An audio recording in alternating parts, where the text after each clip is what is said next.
Olá, eu sou o professor Geisel Pires Carvalho, professor de História, e esse é o nosso canal Educa Mais Serrano. Deixe seu like, inscreva-se no nosso canal e ative o sininho das notificações.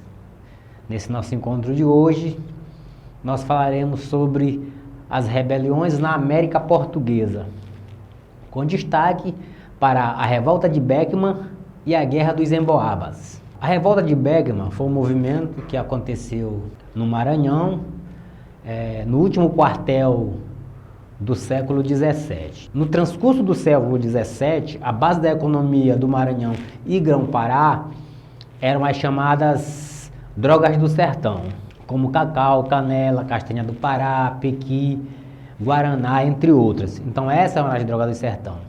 E a relação do cultivo dessas drogas do sertão estavam diretamente ligadas aos indígenas. E por que isso? Por que essa ligação com os indígenas?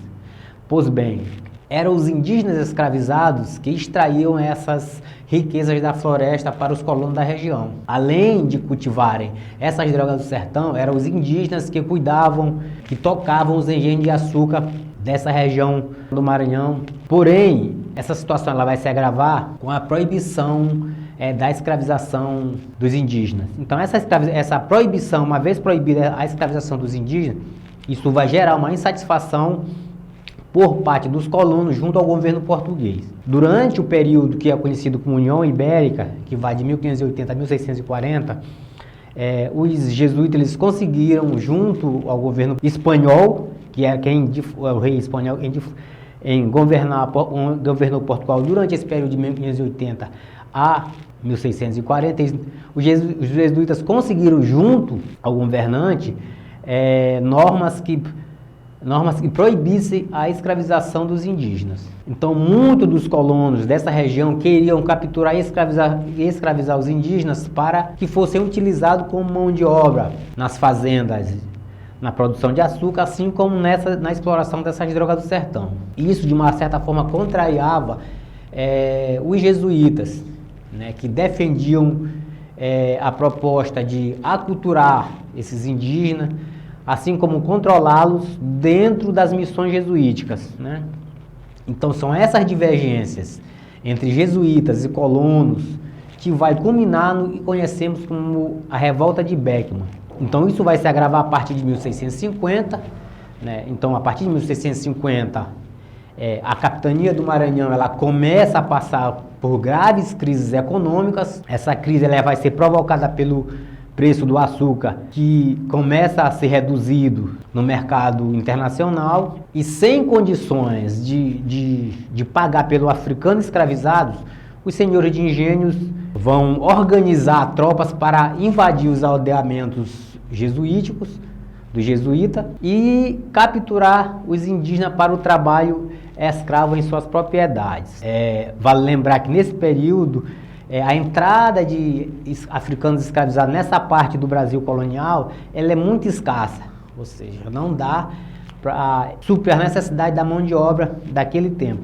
Então essa atitude de tentar capturar os indígenas nos aldeamentos do jesuíta vai provocar um protesto por parte dos jesuítas junto ao governo português, que mais uma vez o governo português vai reeditar, intervir nessa situação e reeditou a proibição, normas que proibiam escravizar os indígenas aldeados, né? Mas as motivações que vai levar à Revolta de Beckman, essas divergências entre jesuítas e colonos, muito por conta dessa proibição da escravização dos indígenas para trabalhar como mão de obra escrava nas fazendas dos colonos. Isso é uma das motivações. Uma vez que houve essa divergência entre colonos e jesuítas, o governo português se viu obrigado a criar condições de contornar essa situação. Então, o governo português vai criar no ano de 1682 a Companhia Geral do Comércio do Maranhão. Essa companhia ela tinha por incumbência introduzir nessa região 500 africanos escravizados por ano, por um período de 20 anos. Acontece que essa companhia não vai cumprir esses compromissos e com isso vai agravar a situação de mão de obra na região e aumentando de uma certa forma o descontentamento dos colonos. Por outro lado, a companhia também ela deveria abastecer a região com produtos de maior escassez, ou seja, que não se produzia na região, no caso do sal, tecidos, bacalhau e trigo. Então esses produtos ficou na incumbência dessa companhia abastecer a região norte do Brasil colonial. Por outro lado, além de abastecer a região com esses produtos, a companhia também tinha por obrigação comprar o açúcar que era produzido nessa região do Maranhão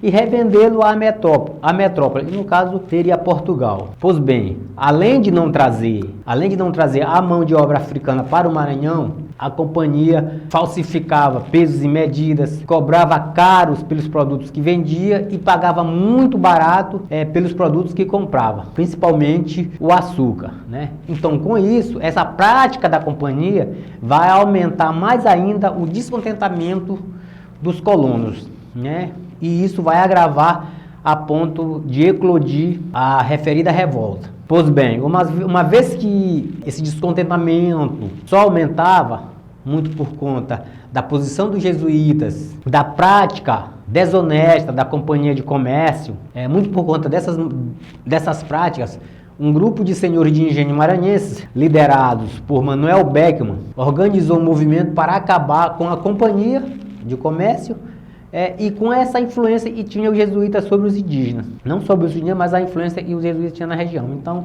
esse grupo de senhores de engenho se organizaram para acabar com a companhia e também essa influência que exercia o jesuíta no Maranhão. Além de acabar com a companhia e essa influência, o grupo, os revoltosos, queriam também a autorização do governo de Portugal para escravizar os indígenas. Não vendo solução a curto prazo, os rebeldes, o grupo vai se rebelar. A chamada revolta de Beckmann, ela vai eclodir no dia 24 de fevereiro de 1684, foi o dia em que houve a eclosão da revolta. Os armazéns da companhia foram destruídos, a escola do jesuíta foi invadida e os jesuítas foram expulsos do Maranhão. Nesse mesmo momento, o governador do Maranhão foi destituído do cargo e toda essa revolta que acontece a partir do dia 24 de janeiro de 1684, que ficou historicamente conhecido como a Revolta de Beckmann. É talvez uma das primeiras revoltas, revolta nativista, e chamamos de nativista. E o que é isso? São essas revoltas que foram organizadas por colonos brasileiros, né, contra as práticas da metrópole, contra as práticas de Portugal. Após a tomada da invasão dos armazéns da companhia de comércio, da ocupação da escola do jesuíta, da destituição do governador do Maranhão, os rebeldes eles constituíram um governo provisório. Esse governo vai durar aproximadamente um ano e após constituir esse governo provisório, o Tomás Beckmann, irmão do Manuel Beckmann, ele foi encarregado de ir até Lisboa, né, a capital de Portugal, e expor ao rei a situação que estava acontecendo na capitania do Maranhão. Obviamente que o rei de Portugal não aceitou os argumentos de Tomás Beckmann e o Tomás Beckmann acabou sendo preso em Portugal. Com isso, o rei vai enviar para o Maranhão um novo governador, no caso Gomes Freire de Andrade, que chega no Maranhão em 1685, vai reprimir o movimento de forma violenta, vai prender suas lideranças e Manuel Beckmann, como a liderança maior do movimento, ele vai ser condenado, vai ser enforcado juntamente com outros líderes do movimento. Apesar de haver uma repressão severa, apesar do movimento ser reprimido de forma bastante agressiva, severa, a metrópole, no caso Portugal, se viu obrigado a mudar a política na região do Maranhão. E como é que se deu isso? Os jesuítas que foram expulsos do Maranhão no momento da eclosão da revolta, a partir da repressão da metrópole, os jesuítas puderam voltar ao Maranhão, mas em compensação a companhia de comércio ela foi extinta e a escravização dos indígenas ela voltou a ser permitida após a repressão da revolta. Bom, esses acontecimentos se dão muito por conta de que o governo português, com essas medidas, pretendia evitar que novas revoltas se levantassem nessa parte do Brasil colonial. Pois bem, então, a revolta de Beckman, que ocorreu no último quartel do século XVII, foi uma das primeiras revoltas nativistas ocorridas no Brasil colonial. Lembrando que nesse período o Brasil era dividido em duas partes, essa parte do norte, que compreende a região do Pará, hoje região do Pará, Amazonas, enfim, o Maranhão, separado do restante do Brasil. Enquanto a outra parte se chamava de o estado do Brasil colonial, essa parte do norte era separada, as relações com o restante do Brasil era muito restrita, havia uma relação mais direta com a metrópole. Então essa revolta de Beckman foi uma das primeiras revoltas nativistas do Brasil colonial, que ocorreu no ano de 1684 e durou em torno de aproximadamente um ano com a constituição de um governo provisório. No segundo momento da nossa aula, nós falaremos da Guerra dos Emboabas, uma guerra que aconteceu entre os anos de 1707 a 1709. Essa revolta ela vai acontecer em torno da descoberta do ouro em terras brasileiras, mais especificamente na região da atual Minas Gerais, São Paulo, enfim, nessa região ali vai ser descoberto o ouro no final do século XVII e início do século XVIII, e a partir da descoberta de ouro nessa região, vai acontecer nessa região um conflito que ficou conhecido como a Guerra dos Emboabas. Então, por volta do ano de 1693, o paulista Antônio Rodrigues Arzão, ele descobriu ouro nas proximidades de onde é hoje a cidade mineira de Sabará. Obviamente que nos anos posteriores outras minas vieram a ser descobertas, como as minas de Vila Rica, onde hoje é a cidade de Ouro Preto. Pois bem, uma vez descobertas essas minas, as notícias da descoberta de ouro nessa região vão se espalhar. E se espalhando, obviamente que milhares de pessoas vão migrar, vão se dirigir das mais diversas regiões do Brasil e também das mais diversas condições sociais. Vão se deslocar para essa região das minas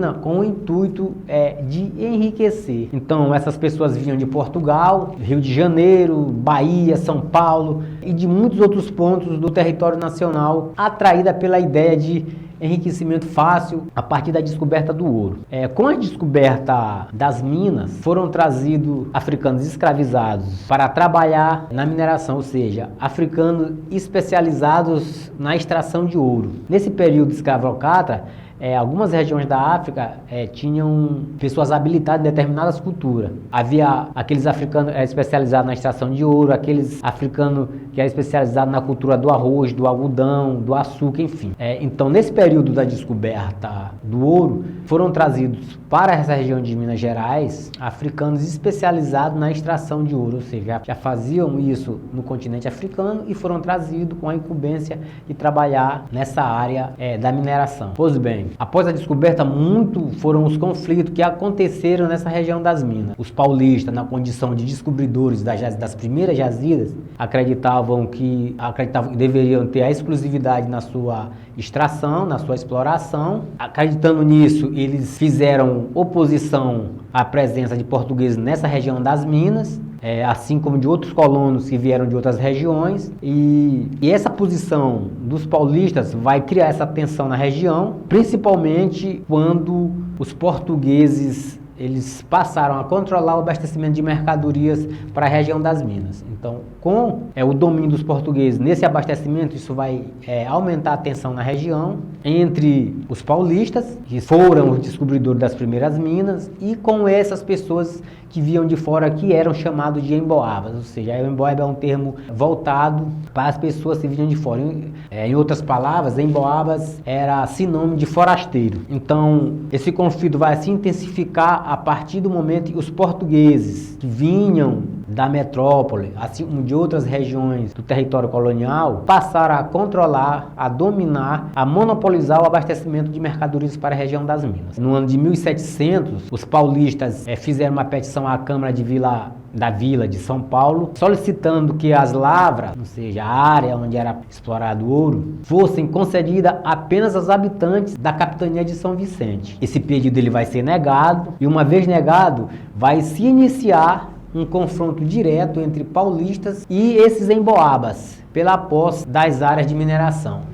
E esse conflito, essa guerra, e ficou conhecido como Guerra dos Emboabas, vai durar de 1707 a 1709. Então é um conflito que vai se dar diretamente entre paulistas e esses emboabas forasteiros, e que vai durar um período de aproximadamente 2 anos.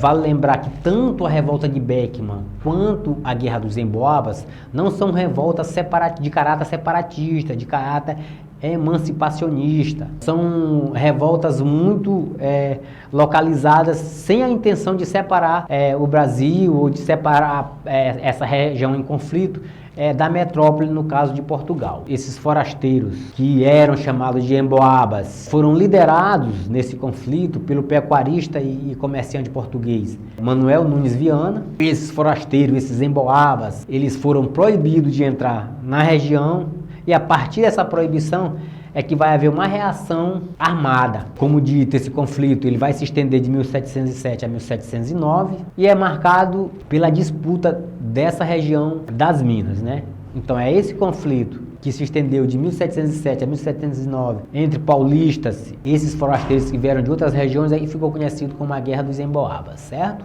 Nesse transcurso do conflito de 1707 a 1709, no final desse conflito, os emboabas vão sair vencedores, porém, como consequência do conflito, o governo português se viu obrigado a tomar algumas medidas para melhorar e controlar a situação na colônia. Dentre essas medidas, o governo português, após o término do conflito, decidiu enviar ao Rio de Janeiro um novo governador. Lembrando que essa região em conflito ela pertencia à capitania do Rio de Janeiro, não era uma região separada, era uma região ali do atual estado de São Paulo, Minas Gerais, todas pertenciam à capitania do Rio de Janeiro.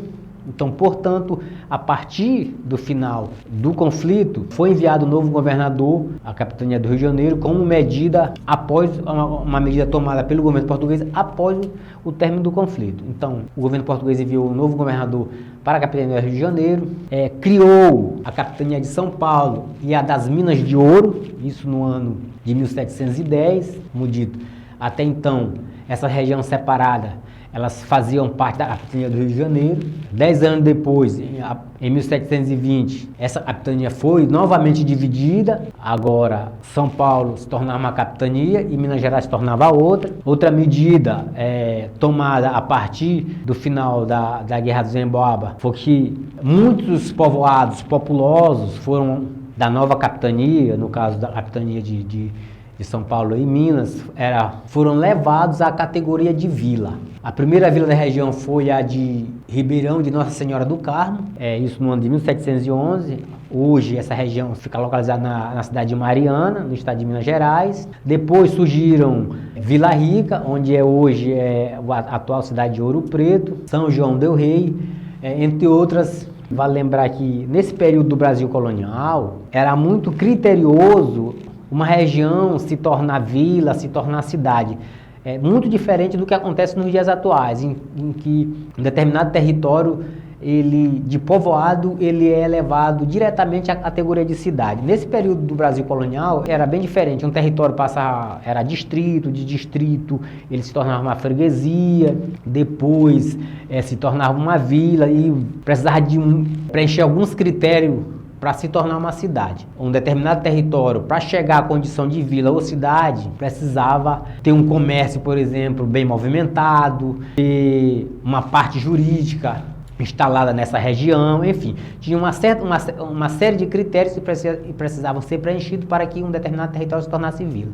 Então, a partir do final da Guerra dos Emboabas, o governo português se viu obrigado a transformar as regiões mais populosas em vilas, certo? E quando se tornavam vilas, essas regiões elas ganhavam autonomia política, autonomia jurídica, diferentemente de quando estavam atreladas a um outro território, certo? Então, isso foram medidas e foram tomadas por parte do governo português após o término da Guerra dos Emboabas. Uma outra medida tomada foi que São Paulo foi elevada à categoria de cidade. Ou seja, no período da Guerra dos Emboabas, São Paulo era uma vila.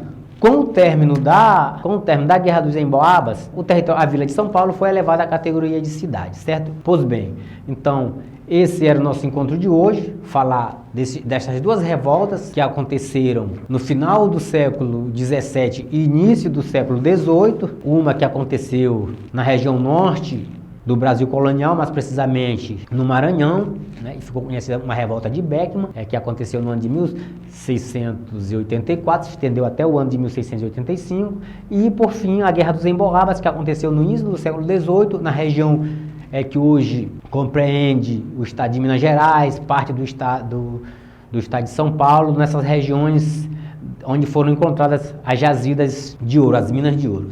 Certo? Era isso. Esse era o nosso encontro de hoje. Pedimos que você deixe o seu like, inscreva-se no nosso canal e ative o sininho das notificações. Certo? Muito obrigado e até o nosso próximo encontro.